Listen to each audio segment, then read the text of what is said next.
রূপজ্যোতিকে পাল্টা কটাক্ষ অখিলের। অখিল গগৈয়ের নিশানায় রূপজ্যোতি কর্মী। অখিলের নাম শুনলেই বোবা কালা হয়ে যান রূপজ্যোতি। কিছুদিন পর চোখেও দেখবেন না বিজেপি বিধায়ক, এমনটাই মন্তব্য রাইজর দলের নেতা অখিল গগৈয়ের।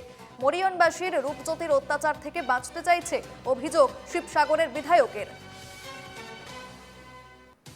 ৰূপজ্যোতি কৰ্মীয়ে অখিল গগৈৰ নাম শুনিলে অকল কাণেৰে নুশুনা নহয়, কেইদিনমানৰ পাছততো নেদেখাও হৈ যাব। 2026 আমি ৰূপজ্যোতি কৰ্মী এতিয়ালৈকে 5বাৰ নে 6বাৰ MLA হ'ল নহয়, শেষবাৰ MLA হ'ল এইবাৰ 26ত হৰুৱাই দিব। আপোনালোকে নিজে চাব যে মৰিয়নি সমষ্টিৰ ৰাইজ এইবাৰ ৰূপজ্যোতি কৰ্মীৰ অত্যাচাৰৰ পৰা বাচিবলৈ ৰৈ আছে। 2026ত আমি ৰূপজ্যোতি কৰ্মীক হৰুৱাম।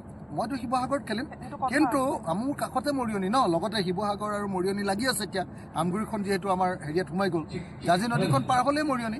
গতিকে এইবাৰ আপোনালোকে খাটাং থাকিব, মই নিজে বহি ল'ম। মৰিয়নিটো আমাৰ প্ৰাৰ্থীয়ে, বিৰোধী ঐক্য মঞ্চ প্ৰাৰ্থীয়ে বিজেপি প্ৰাৰ্থী হৰুৱাব, অৰ্থাৎ ৰূপজ্যোতি কৰ্মীৰ এবাৰ চাউল উকলিলে। গতকাল ৰূপজ্যোতি ঠিক কি বলেছিলেন শোনাবো আপনাদেৰ।